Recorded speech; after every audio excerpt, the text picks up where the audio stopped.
Hello and welcome to everyone who still cares and dares to listen. This is John Lash recording on the 30th of September, 2016. The subject of this recording is a commentary on material to be found in metahistory.org under the generic title, The True Lucifer is Sophia. I advise you all to follow the written material upon which this commentary is based. In fact, I'll be skimming over that material and remarking on it, making points about it, stopping to consider various paragraphs, various problems in the course of the exposition. And so you would do well to keep that material close at hand. If you go to metahistory.org, you will find a link on the home page that takes you to a kind of portal where you can link directly to all this material as well as to other talks which are closely related to the one that I'm giving here, right now. Just want to say before beginning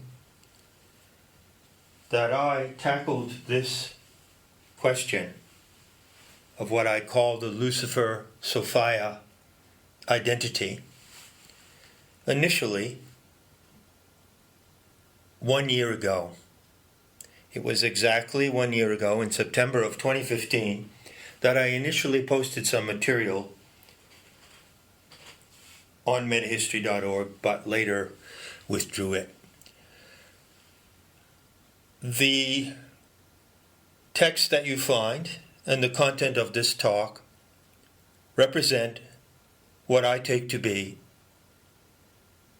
one of the issues of highest priority in Gnostic teaching today. No Gnostic teacher worth his or her salt would qualify for the role were they not able to comment at length and in great detail upon the problem of the identity of Lucifer. I have been deeply troubled and irritated to no end by the reckless, ignorant, and irresponsible things that are frequently said about Lucifer today. You will find people expounding on Lucifer, on the Luciferians and the Satanists who are running the planet. You will find them attributing Luciferian ideology and practices to the Sabbatean Frankist Jews. You will find defendants of the Bible and the Holy Scriptures coming out of the woodwork with their claims and accusations and allegations regarding the evil and nefarious nature of Lucifer, considered as the opponent of God and the enemy of the human race. And all of that, I assure you, all of that is entirely delusional.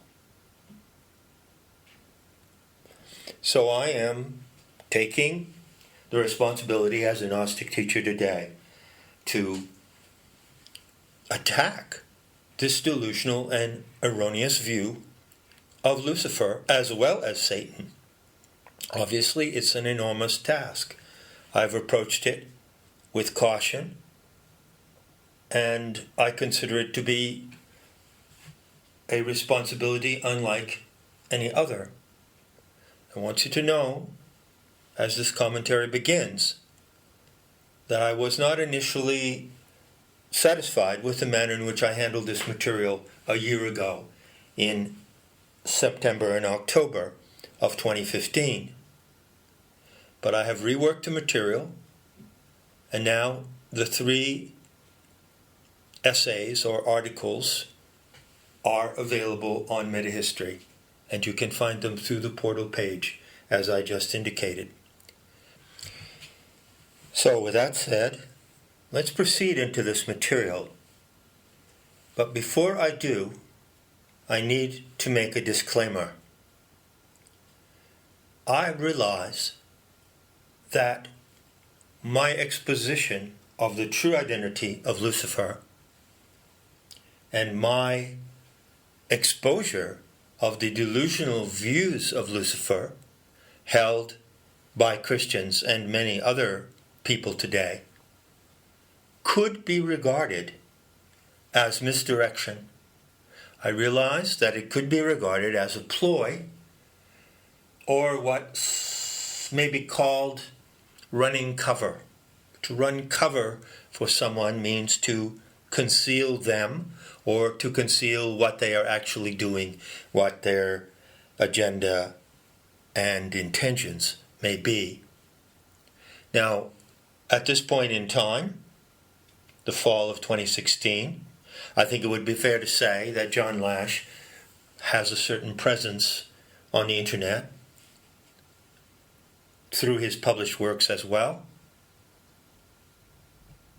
And he is considered by a fair number of people here and there around the planet to be a kind of authority on mythology, spirituality, religion, the history of religion, occultism, esoteric subjects, and so forth and so on. And I realize that I stand open to the accusation that as a spiritual teacher, if you will, although I don't like that expression, as a spiritual teacher who has a fair amount of credibility, that I could be using my credibility or authority, if you like, to cover for these satanic and luciferic powers.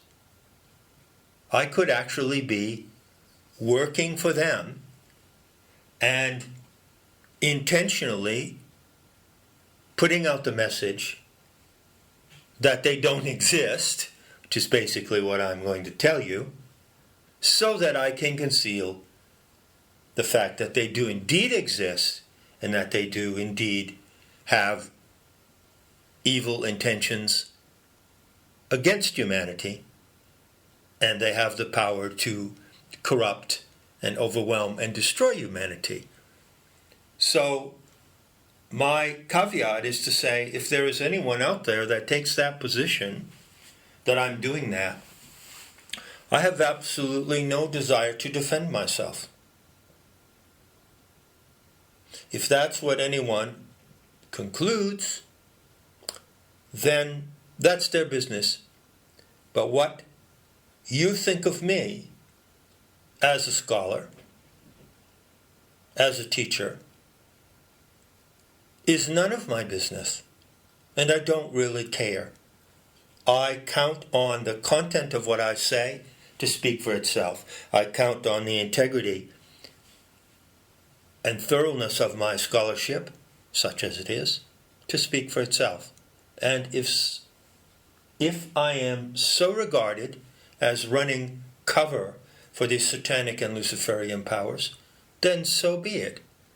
That's the narrative of those who would take that view regarding me, and they can live with that narrative. I have no inclination whatsoever to persuade them otherwise. Okay? So, the true Lucifer is Sophia. Part 1, Falling from Heaven. This exposition begins with the introduction of a unique term, implex. You may contrast this term, implex, to the more commonly used term, complex, as in, for instance, the Oedipus complex. The unique feature of an implex is that there is a change of fortune in the story of the character to whom the implex applies. So, when an implex applies to an actor in a movie, you would typically have a narrative in the film where the actor first appears to be an innocent person, then they come under suspicion as being an evil person, as having done something bad. Then their status in the view of those who follow the story is ambiguous. The actor may do something that shifts his or her profile back to positive, then it looks negative again. And the nature of an implex is that it carries or contains these shifting ambiguities. And it fluctuates between bad and good, positive and negative. So you may consider the Sophia Lucifer identity to be an implex. You may consider the fallen angel motif to be an implex rather than a complex. The exposition reveals the original source or first occurrence of this word implex, which was in Hamlet's Mill by Santayana and von Deckend. So the exposition says, the analysis below reveals the changing fortune of the Gnostic goddess figure, Sophia, considered as a divine rebel or dissenting figure, but equally so as a supreme divine agency present to human reality. Hence her story parallels in many respects the mixed reputation of Lucifer, variously considered as an heroic accomplice to humanity or a demonic adversary intent upon undermining the will of the Creator God. Now there's a caveat here. As you begin to study this material, there is a cautionary note. How many of you have heard the notion falling from heaven? It's fair to say that there's not going to be anyone in a Euro-American zone of the Western world, or even in South America, or anyone in the realms of alternative discourse on the internet, who has not heard the expression fallen angels or falling from heaven. And what do you associate with that term? Well, usually, almost always, the first association that comes to mind is Lucifer. But have you ever heard the expression falling from heaven associated with another divine entity entirely distinct from Lucifer, or apparently distinct? Have you ever heard the notion of falling from heaven associated with a powerful divine female goddess figure? It is a very great fact that if you have heard of that association, then you have found it in one source and one source only. If you put fallen goddess scenario into a search engine on the computer, one source and one alone comes up. As you enter into the study of this implex, you need to bear in mind that the fallen goddess scenario, FGS, drawn from Gnostic sources, must not be confused with myths of a descending goddess, such as Ereshkigal or Inanna, or narratives of abduction into the underworld, which is an ancient theme, such as seen in the Greek myth of Persephone. The wisdom goddess Sophia of the mysteries is not a descending goddess like Ereshkigal, nor is she the subject of an abduction into the underworld. So the FGS stands entirely distinct from both of those commonly known myth themes, and it is unique and paramount on its own terms. It will be helpful if you bear that fact in mind at the very outset of this investigation. Part 1 of the exposition lists 5 components of the implex. These can be taken as the initial talking points for this investigation of the Sophia Lucifer identity. 1. The morning star, which is found in the book of Isaiah, chapter 14, verse 12. And there you have one of the many translations of those verses, actually, 12 through 17. How you are fallen from heaven, O Lucifer, son of the morning. This verse in the Old Testament presents the sole occurrence of the name Lucifer in the Bible. The sole occurrence. But as a matter of fact, the name Lucifer is not found in the Greek and Hebrew materials upon which the translation is based. The Hebrew of the Old Testament doesn't use any equivalent to Lucifer. It merely says the son of dawn. And in the Greek translation of the Hebrew Old Testament, likewise. Well, where does Lucifer come from? Lucifer is not in the Bible. Lucifer was put in the Bible in English language versions that were produced by Christian indoctrinated translators who saw fit to assert it. It's an addition. It's a fabrication. It's what might be called, or it suggests what might be called, a stitch-up or a frame job, to cite from police or detective work. The name Lucifer has been inserted into Scripture so that the figure of Lucifer can be framed for something that he did not do and represented as committing some kind of act that he did not commit. Well, there is in fact an act that has been committed which is attributed to Lucifer or attributed to some entity. That act,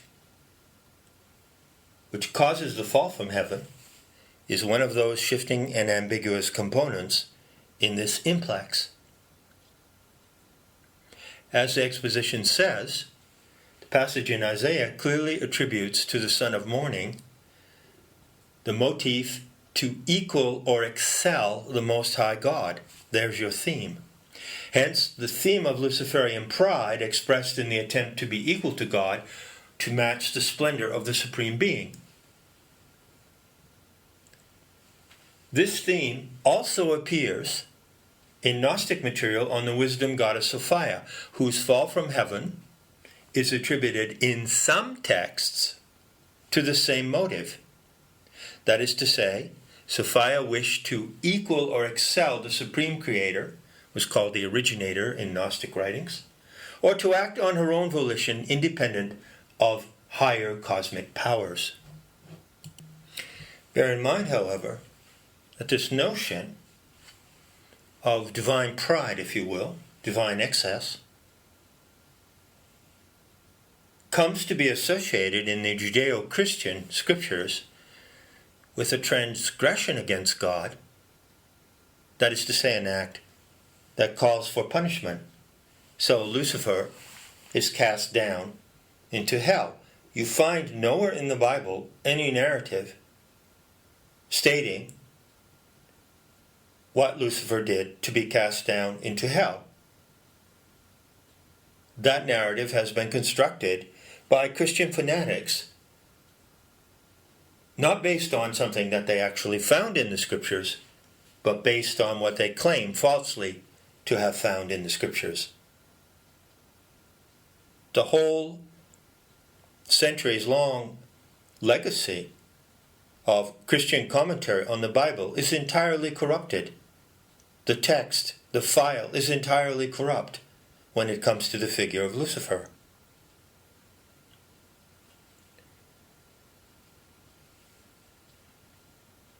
The Old Testament reference in Isaiah does not specify that Lucifer is an angel. On the contrary, this fact alone shoots down the Christian assumption that Lucifer was a radiant angel among the celestial host who was cast out of heaven due to pride, and subsequently he and all his attendant angels became devils upon the earth. How many times have you heard that story? There is absolutely no basis in Christian scripture for this widely held assumption.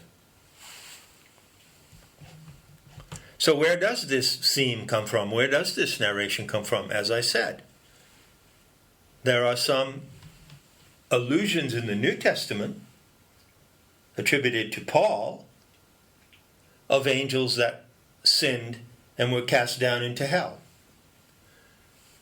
But these are merely claims with no narrative structure to fill them out.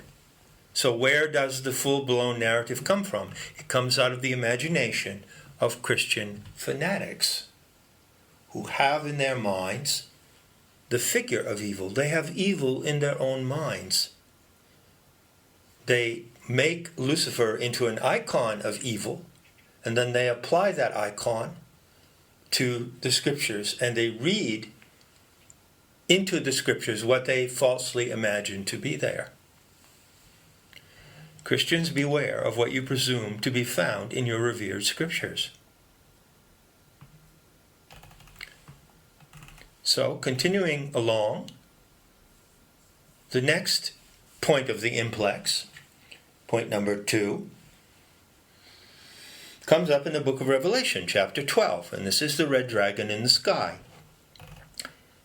Here you see citation of those verses from a Greek interlinear translation on the internet. And the specific Greek terms to be found there can be seen in capital letters. Megas Drakon, the great dragon. Ophis Archaios, that old serpent, called the devil, Diabolos, and Satan, Satanas. Those are the actual Greek words. And they're metonyms. They all mean the same thing. They're repeated in sequence, but beware of that textual feature, because overdetermination can often occur when the exact definition of a subject is uncertain. Lucifer is not named here in Revelation.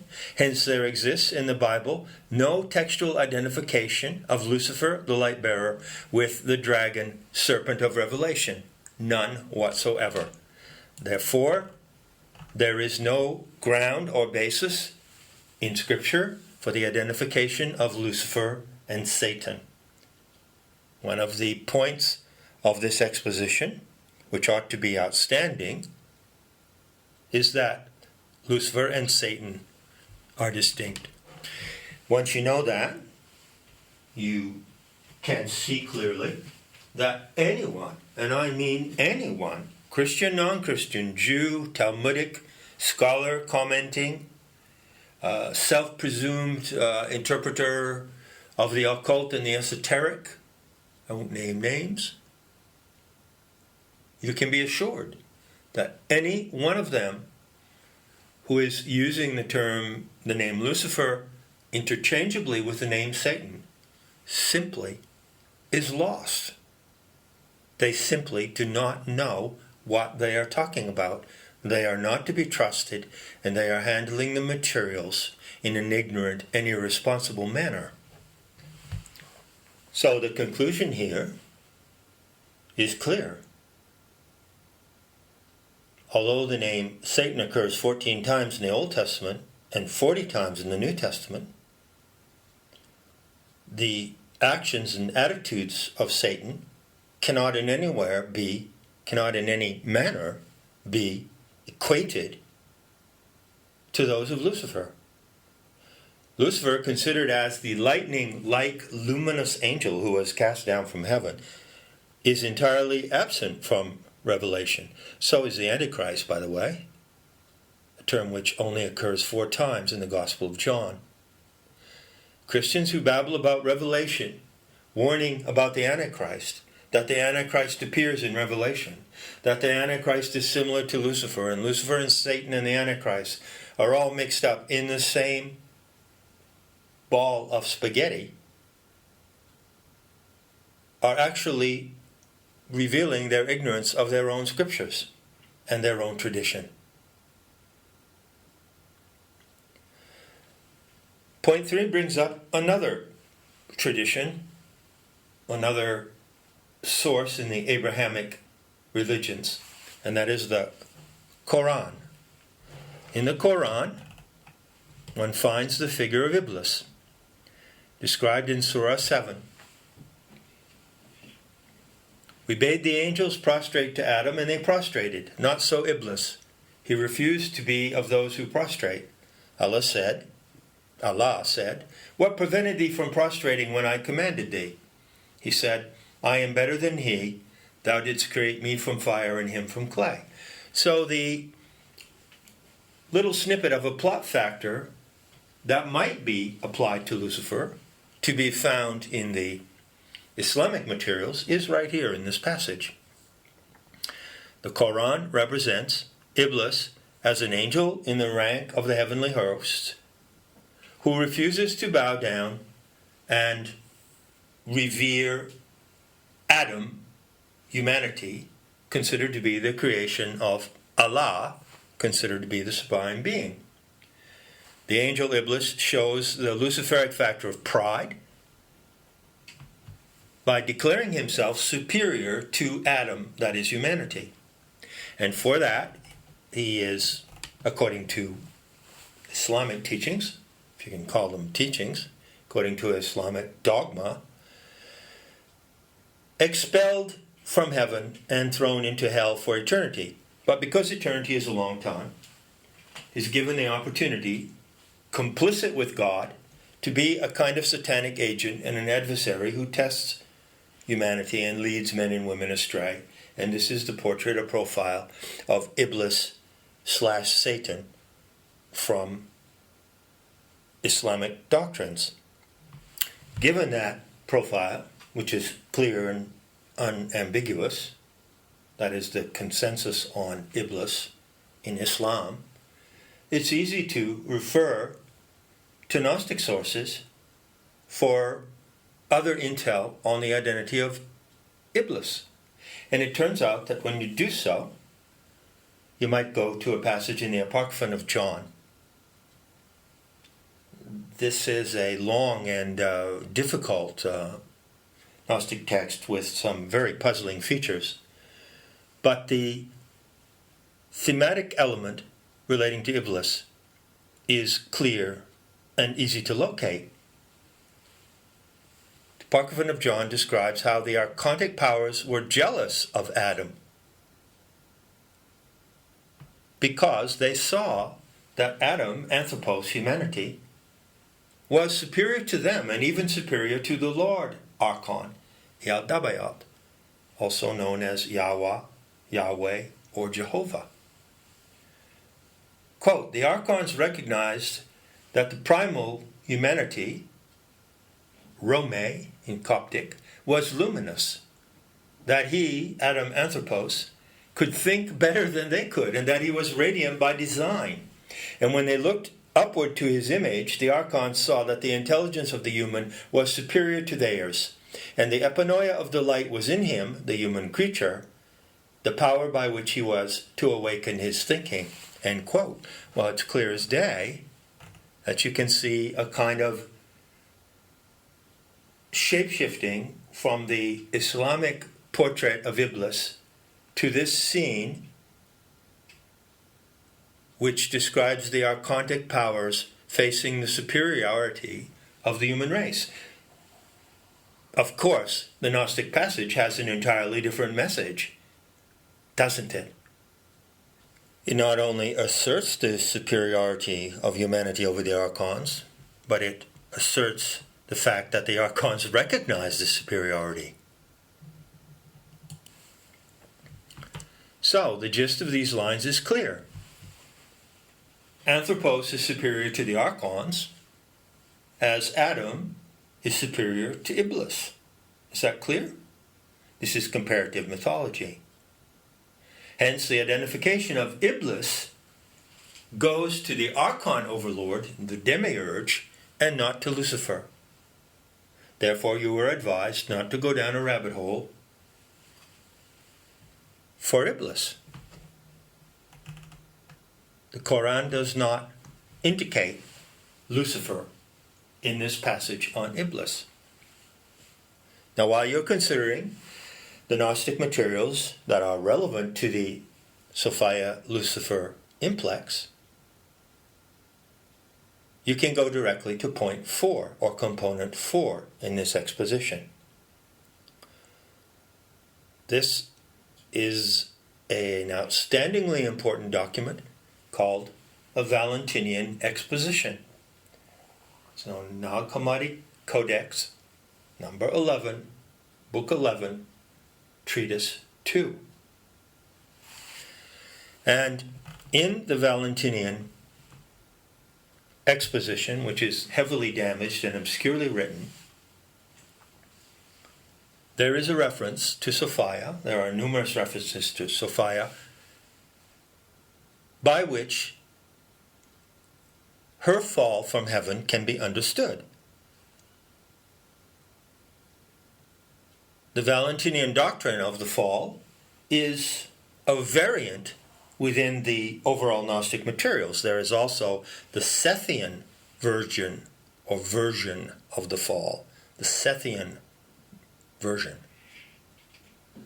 In the Valentinian version, you find something similar to the statement of the Christian ideologue Irenaeus, namely, the passion and thumesis of Sophia consisted in a desire to search into the nature of the Father, for she wished, according to them, to comprehend his greatness.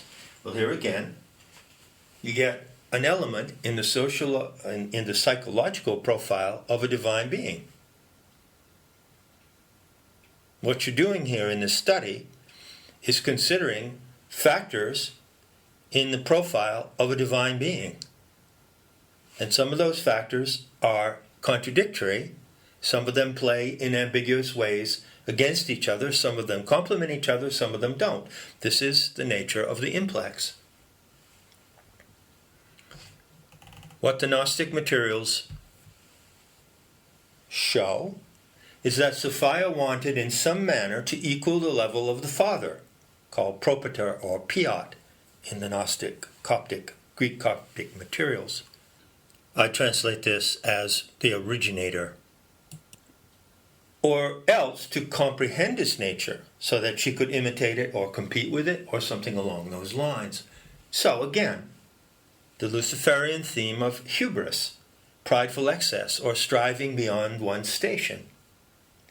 By some accounts, this striving resulted in expelling the Aeon Sophia out of the pleroma, out of the galactic core, Uranos, or heaven.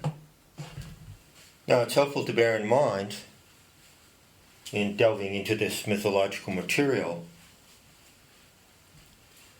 that the plot factor of an event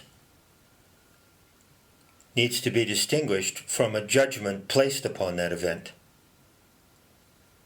There was an event. There was something that happened between the galactic scale goddess Sophia in the pleromic core of the galaxy and the originator of all the galaxies. This is the sublime perspective of the Gnostic myth. And Sophia reacted, or acted and reacted in a certain manner in regard to the originator, according to these scant surviving elements, the only evidence we have of the myth from ancient sources. So to say what happened is one thing, like detectives at a crime scene, looking at the clues, trying to figure out what happened. But then to place a judgment upon what happened is another thing. So, was the expulsion of Sophia from the galactic core, from the pleroma, due to an act of transgression for which she was rejected and so cast out of the celestial company? That's the prevalent theme you find in the Lucifer materials, right? Lucifer was a fallen angel. No, Lucifer was a radiant angel in the high host of heaven, whose action caused him to be thrown out of the heavenly realm. That's the theme, right? You see how it plays toward the Sophianic myth? Certain elements match, certain elements don't match. And as these various components of the myth are shifting around in your imagination, and you're comparing the Islamic and the Judaic and the Gnostic sources, the value judgments that can be attached to these actions are automatically floating up into your mind. The notion that Lucifer or Sophia was expelled from heaven by an act of transgression implies a moral fault. Was there a moral fault on the part of the wisdom goddess? Well, Valentinus engaged in compromising views with Christians, and Valentinus himself wished to become the first bishop in a sort of Gnostic Christian church, and he wished to influence and lead these Christians. As guilt and punishment were inherent to the mindset of the Judeo-Christian religion, Valentinus spun his version of the myth in that direction. But such notions, namely guilt and punishment, due to an act of transgression against the supreme deity, the originator, are entirely lacking in the Gnostic Sethian perspective.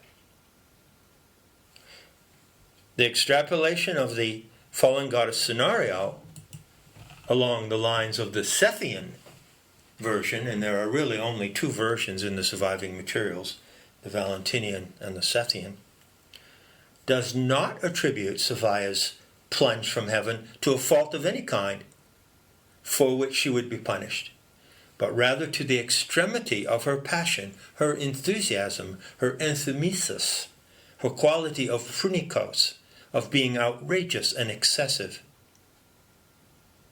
Moreover, there is not the slightest indication in the Gnostic materials that the supreme deity, beyond all the aeons, the originator, would punish anyone, human or divine, for anything at all. Another factor in the implex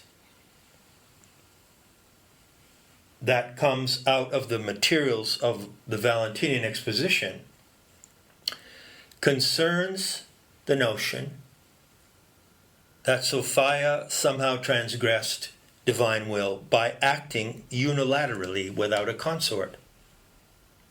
The Valentinian exposition says that she defied the wish or will of the originator, namely, quote, not to allow anything to happen in the pleroma except by a syzygy, that is to say, a coupling. Fine, that is clear enough.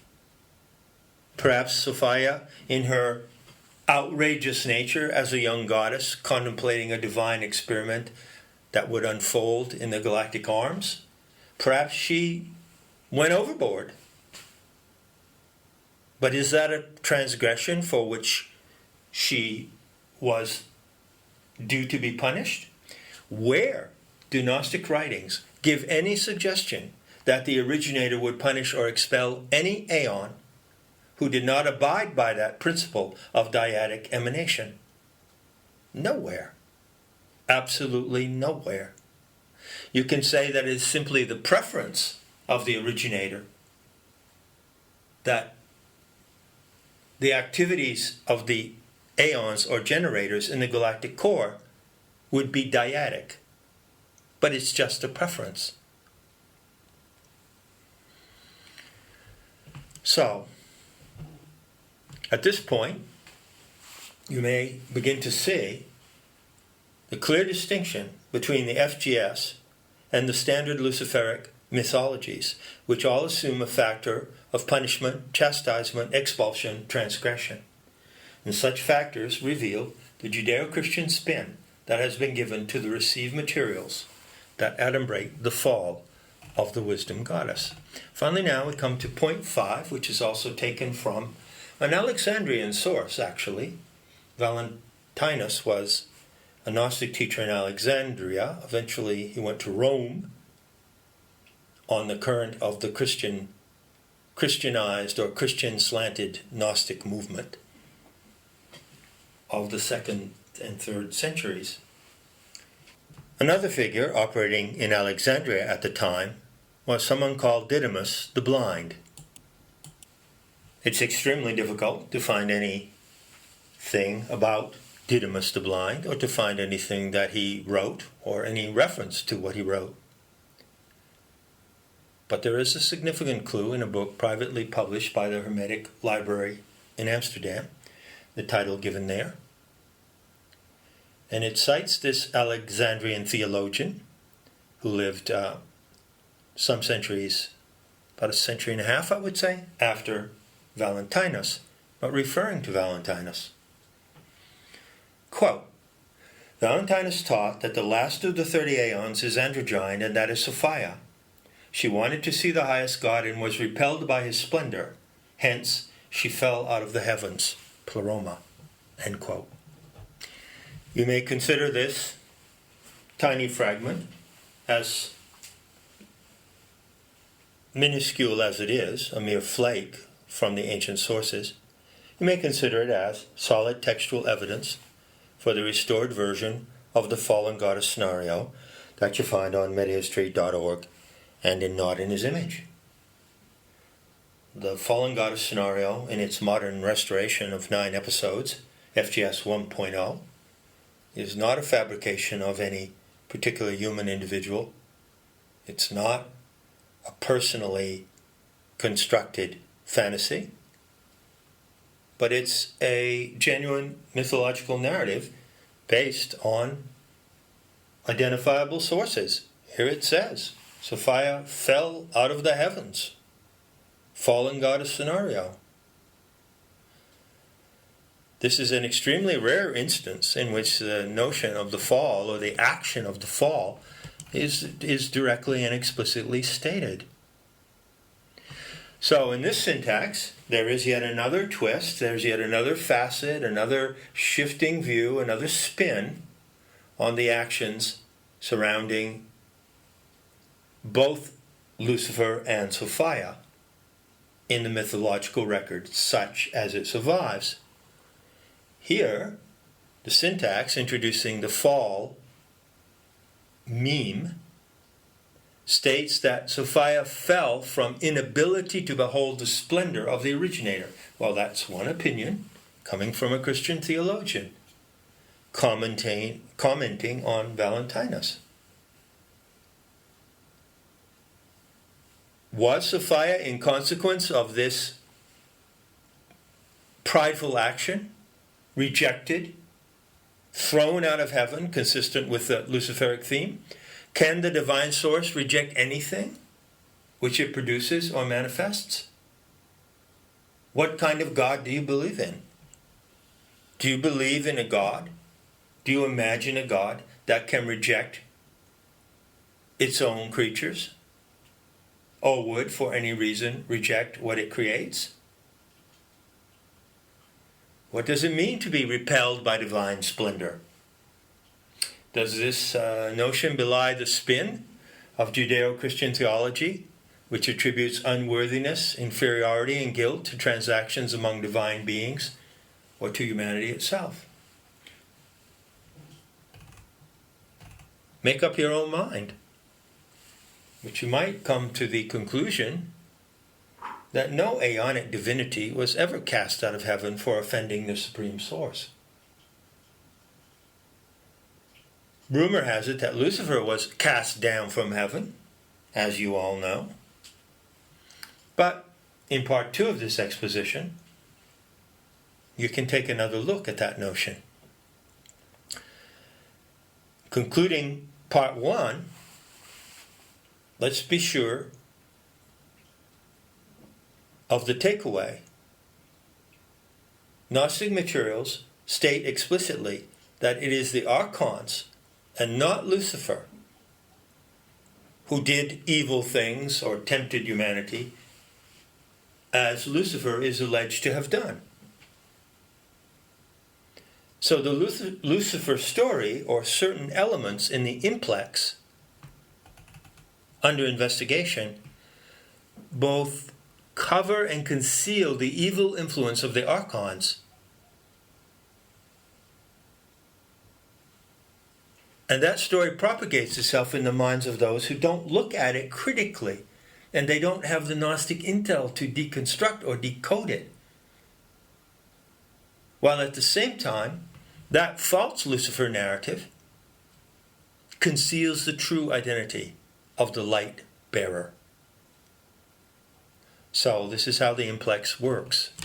When the fortune of the chief actor changes from good to bad, or from bad to good. Conclusions of part 1 are as follows. There is no Luciferian evil entity as such. The true Lucifer is Sophia. Her story is slandered and distorted in the popular legend of Lucifer. Lucifer, the light bringer, was originally a name for the Aeon Sophia herself. She brings pleromic radiance, plasmic radiance, the organic light, to the natural world. And she brings enlightenment to the human mind when human animals encounter her using the telestic method of questioning. The organic light is the luminosity of the earth itself, where Sophia, the true Lucifer, abides in material immanence. Moving on to part 2, the satanic distortion. The agenda here is simply to consider two other factors that play into the implex of Sophia Lucifer. Let it be said at the outset that these two factors, one being the Nephilim or the Watchers, and the other being Baphomet, are extremely problematic. It is truly difficult to handle this material in a lucid and coherent manner. You might think of everything that you have been told and everything that you have learned regarding the Nephilim and the Watchers and Baphomet as consisting of two computer files. You have Nephilim.doc and Baphomet.doc. And these files are in the computer of your mind, if you'll excuse such a gruesome expression.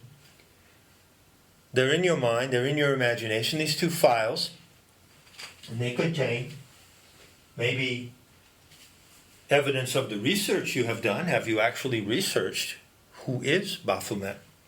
Where does that term originate? What are the cross-cultural and comparative mythological references to Baphomet? What are the sources of Baphomet? So if you've investigated Baphomet and the Nephilim, you would have, say, reference, you would have citations from the book of Enoch in your files. Okay? And you would also have notes and speculations. You would have conjectures, little things written on yellow blocks, yellow post-its, regarding links between the Nephilim and the fallen angels of Lucifer and so forth. And you would have a pretty hefty little file on both of these entities. But suppose that the electronic files you have upon them when you go to open them one day prove to have become corrupted. So corrupted that the spelling is garbled, that the syntax and language of the statements regarding these entities has become jumbled and garbled, as occurs in a corrupted file. That being the case, I don't want to overwork the analogy, I can guarantee you it's extremely difficult to sort this shit out. In any case, no consideration of the Sophia Lucifer implex would be complete without delving into these daunting and troublesome materials. So here goes. The Greek language translation of the Hebrew Old Testament contains in Genesis a reference to the Nephilim without using the name or term as such. The Hebrew original has the verbal root, NPHL, which refers to fall. The Greek word is gigantes, giants. Now the giants were upon the earth in those days. And after that, when the sons of God were wont to go into the daughters of men, they bore children to them, those who were the giants of old, the men of renown. So this is a very famous passage from Genesis, often cited as a reference to, you got it, the Luciferian fallen angels. Here they are. But is that really so? Similar passage occurs in the book of Enoch, cited there. And you have all the derivatives, even the Slavic transliteration, the Aramaic root, and so forth and so on. You can see exactly what the source material indicates. Christians, bent on exposing the satanic and luciferic demons who attack humanity on a daily basis, have tended, and still tend, massively to identify the watchers or Nephilim of the book of Enoch with the fallen angels in the host of Lucifer. Technically, such identification is called conflation in comparative mythological studies. But this particular conflation has been endlessly repeated by people who do not consult the original source materials or even the comparative sources. And even if they do so, they lack the critical or forensic skills to evaluate the subject matter in a correct and consistent manner. Hence the assertion that these files are almost irreparably corrupt. Nevertheless, these files, these difficult and daunting subjects,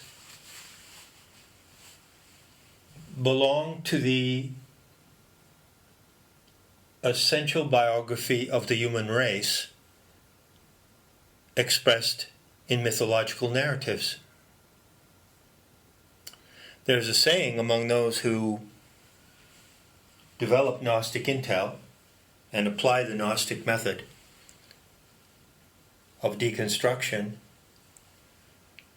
to the problems of humanity today. There's a saying that goes like this: all the clues in the world don't count if you don't know what crime has been committed. So, all the material you're seeing, the source material, the mythological narratives or fragments of narratives, the mythological themes, tropes, and motifs, also called mythemes or mythologems, all of these factors that are clustered into the implex are like clues at a crime scene. Now, if you're a detective and you come into the crime scene and you see these clues, oh, there's a shoe over here, there's an abandoned car by the road and the trunk is open, the front window has been smashed, there's blood on the back seat but not on the front seat, there's a paperback novel under the front seat with a phone number written in the cover, there's a box of matches with the name of a bar, there's whatever, clues. These are all clues on the crime scene. But if you don't know what crime has been committed, how can you put the clues together? How can you know which clues are genuine and which are false, which are really not clues at all? How can you know which clues have been planted? False clues. The legacy of Lucifer exhibits a number of false clues, as you've seen already. Takes a lot of work, not only to just gather the evidence going to these specific ancient sources, but even more so in some respects, it takes a lot of effort and training and time and determination and patience and diligence to be able to evaluate the evidence. That is called as forensic science. Forensic science of mythology is what you see applied here in these expositions. And you, as a layperson, however dedicated you may be to this subject, however desirous you may be of reaching the truth about these matters concerning Lucifer, Satan, the devil, Sophia, no matter how sincere you may be, if you don't have the training in the forensic skills to evaluate the evidence, then you have to rely on somebody who does. And it is a very great fact that very, very few people have that training. If you were to start out at the age of 20, or even earlier, say 15, as is known to have occurred in some cases, at the age of 15, and spend 50 years of your life dedicated to investigating myths and beliefs, then you would have to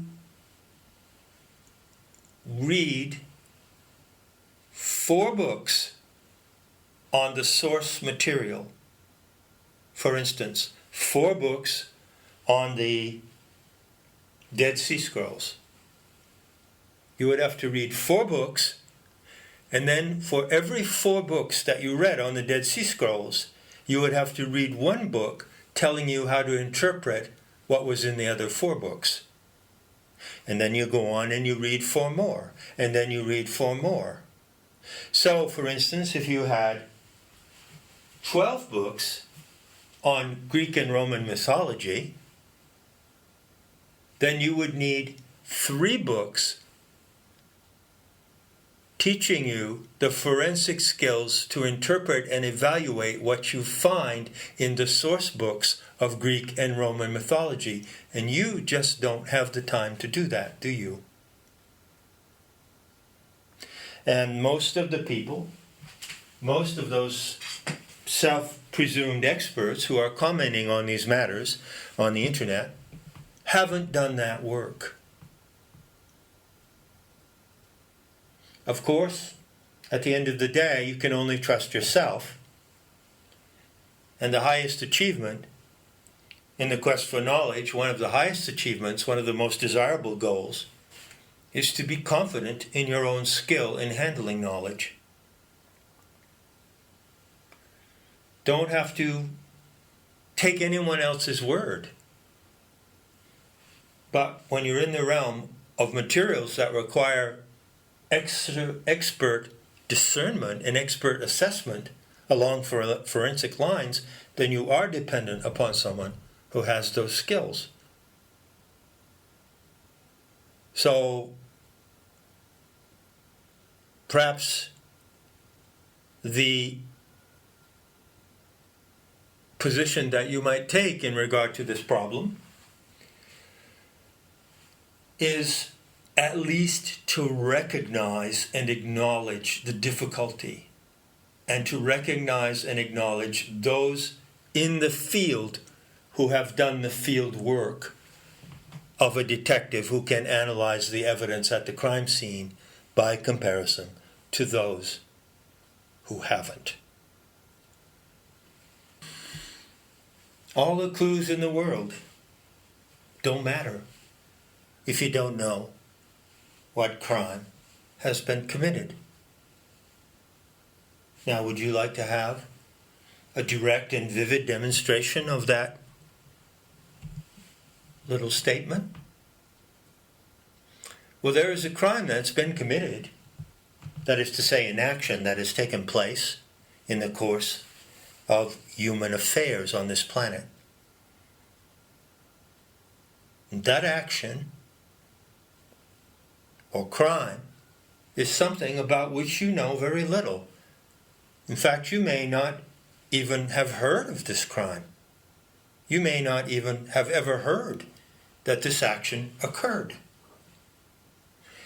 That being the case, if you haven't heard about it, and you come across clues pointing to it, well, how would you know what those clues are pointing to? If there was a murder in the apartment house where you were living, and you went out one evening to take the garbage out back, and you saw a champagne glass sitting in the hallway as you went out the back door. Just one champagne glass with maybe a sip of champagne still in it, sitting on the floor in front of someone's door. You might look at that and think, hey, well, that's odd. It's, but that's a clue to an event that happened.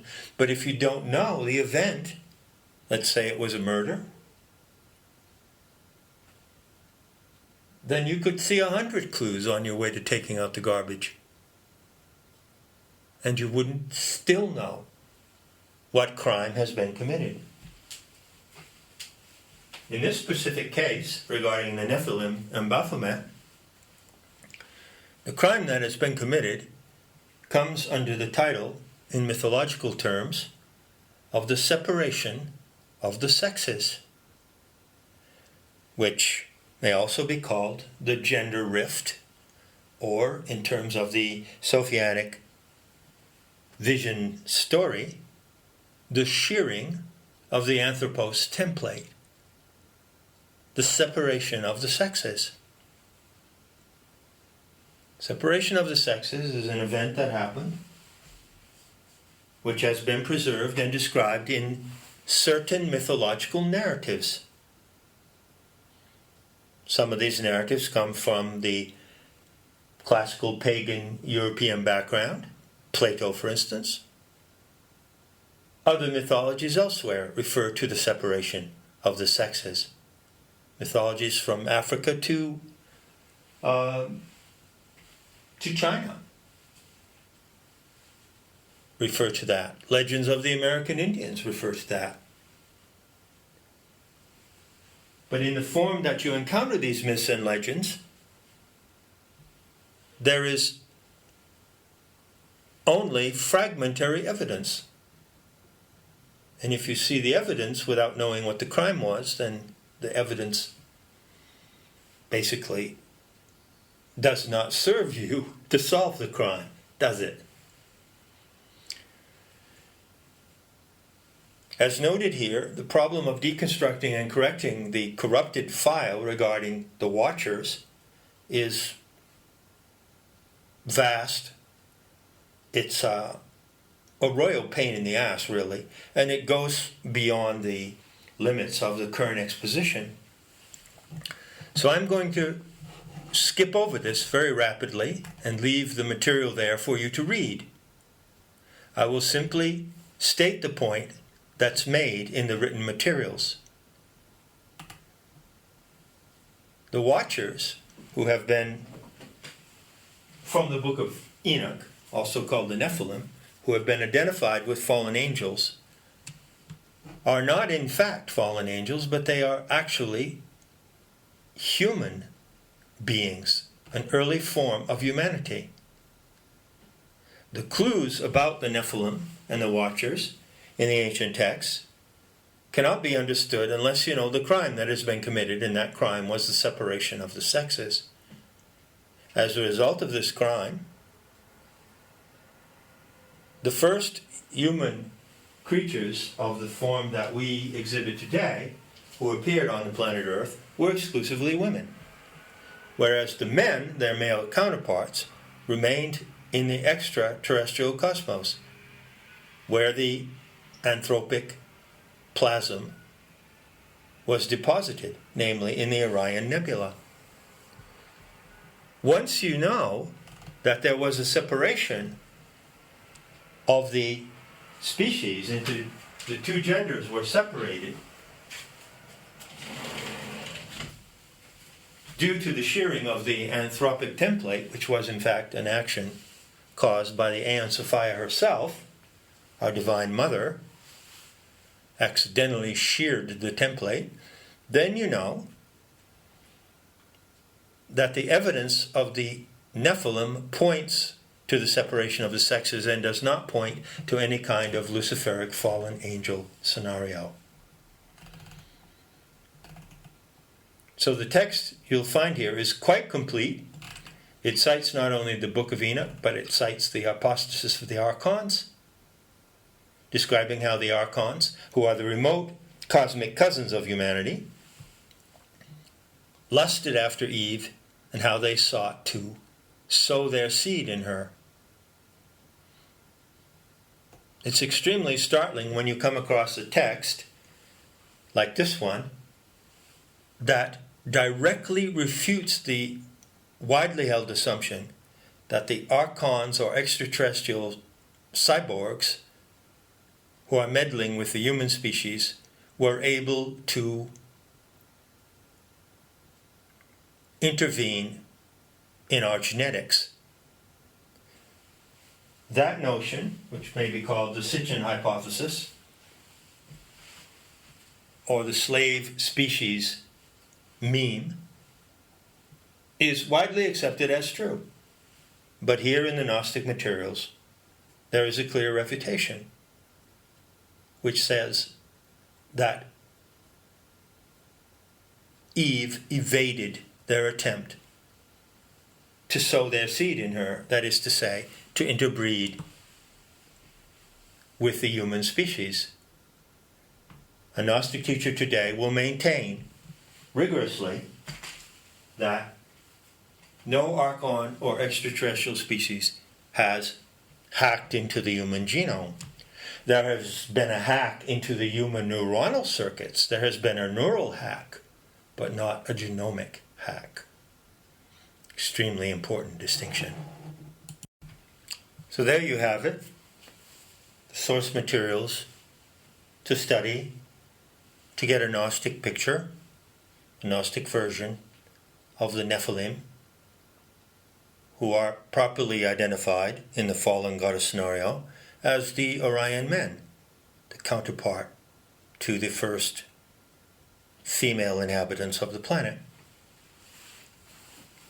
Now, to move on in the remaining 10 minutes of this recorded commentary to the subject of Baphomet. Actually, this file, is a bit thinner than the Nephilim file, and in some respect, easier to correct, simply because there was one outstanding correlation to Baphomet, which is extremely helpful.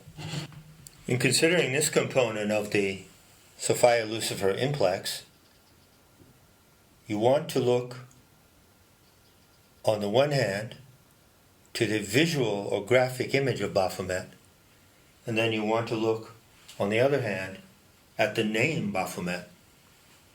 Well, the graphic image of Baphomet is widely trafficked on the internet and used as a kind of scarecrow to frighten people. It's a boogeyman, it's a goblin, it's supposed to represent Lucifer, it's supposed to represent Satan, it's supposed to be the object of an ancient cult of evil going back to Babylon, the central figure in an ancient cult of satanic Luciferian fiends who are either human beings who have been corrupted by these demonic powers or the demonic powers themselves. That distinction is never quite clear. But this graphic image, which shows a seated figure, androgyne, with the cloven hooves of a goat, the horns of a goat, wings of a bat, this hideous portrait is actually very recent. It's a cartoon, really, that was concocted around 1850 by a French occultist named Eliphas Lévy, whose true name was Alphonse Constant. And he was a defrocked Catholic priest and quite possibly a child molester who set himself up at that time, at the end of the 19th century, as one of the leading lights of the occult revival, or he has been taken as such, occult revivalist. Eliphas Lévy is terribly, terribly hyped and overrated. And you can be sure that if you want to invest some time in reading his book, Transcendental Magic, you will find that it is an insufferable crock of bloated nonsense that tells you absolutely nothing. Likewise, Eliphas Levi's portrait of Baphomet is a joke. It does not correspond to anything known in ancient times. There is no reliable source that links it to the Egyptian god Min, who was a fertility god of the Nile, or to the goat of Mendes. This is all fabulation and very recent. It's little more than 150 years old. So anyone who looks at the graphic icon of Baphomet, which I say has been trafficked massively around the internet as the icon of the satanic powers, and thinks that they're looking at some ancient portrait of a supernatural entity, is entirely wrong. And those who peddle it as such are irresponsible and ignorant, and they're contaminating human imagination with falsehoods. Now, when it comes to the name Baphomet, that's a different story. The name Baphomet can be traced back to around the 13th century, and it is intimately connected with the demise of the Templars, which occurred, I believe, in 1314, with the burning at the stake of Jacques de Molay, the last Grand Master of the Templars. And as the story goes, and there is sufficient evidence on the crime scene to support this story, the Templars, upon being tortured, admitted to their Catholic adversaries that they worshipped an entity called Baphomet. But they didn't draw a picture of Baphomet that resembles the one of Eliphas Levi. They did not describe Baphomet. They simply confessed under torture that they worshipped or revered a secret deity named Baphomet. Well, the word has 800 or 900 years behind it. The image has 150 years behind it. The single and most outstanding work on the name Baphomet comes from religious scholar and specialist in the Dead Sea Scrolls, Hugh Schönfield. And Schönfield showed, using a simple conversion via a cipher, the Atbash cipher, that the word Baphomet really encodes the word Sophia. So what the Templars admitted, or what they got squeezed out of them when they were being tortured prior to being burned, was the name of Sophia in a coded form as Baphomet. Now you might ask, well, why on earth would the Templars confess to worshipping Sophia? Well, it's anybody's guess, really. But it's possible that having been accused of heresy and being certain that they were going to be tortured and killed for being heretics, they produced out of their tortured souls one genuine shard or shred of evidence of true heresy. If you're going to execute me for being a heretic, I may as well make a heretical statement. There is some truth in the confession of the Templars. What their relationship was to Sophia, or the Sophianic wisdom of the Gnostics and the pagan mysteries of the Levant, is uncertain and unknown. There is no source that can give you a reliable picture of what the Templars believed. But it's certainly probable that they encountered some traces of the Sophianic mystery religions in the Middle East.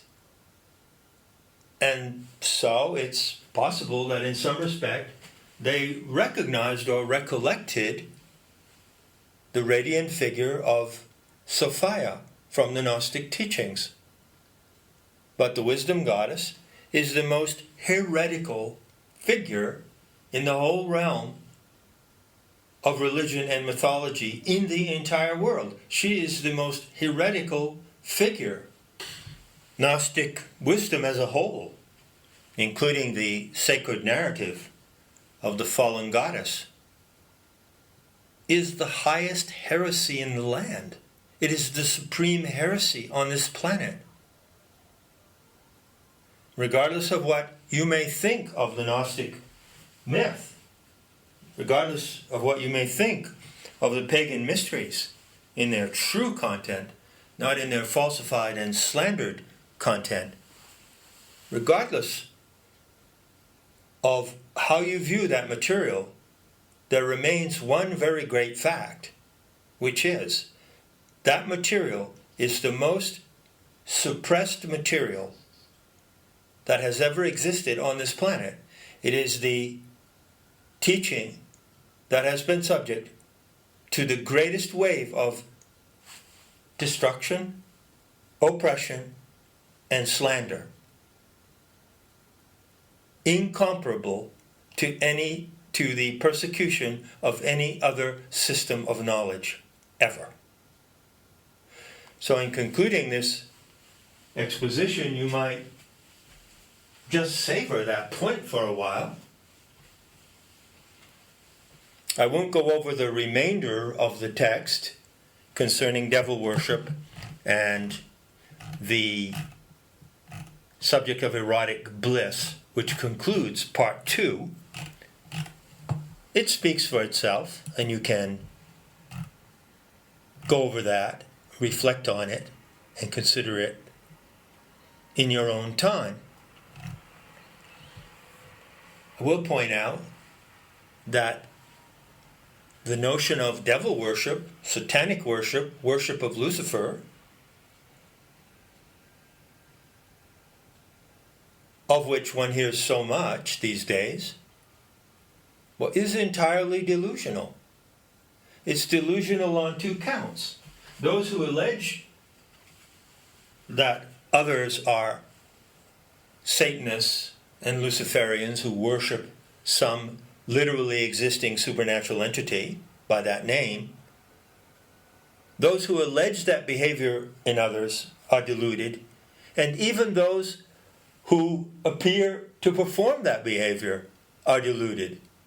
So if you are a Satanist today and you're going around with an altar to Baphomet in your car, or you have an altar to Baphomet in your house, and you're performing rituals and you believe that you're worshiping Satan, you're entirely deluded. There is no Satan to worship. There is no entity, no supernatural entity called Satan.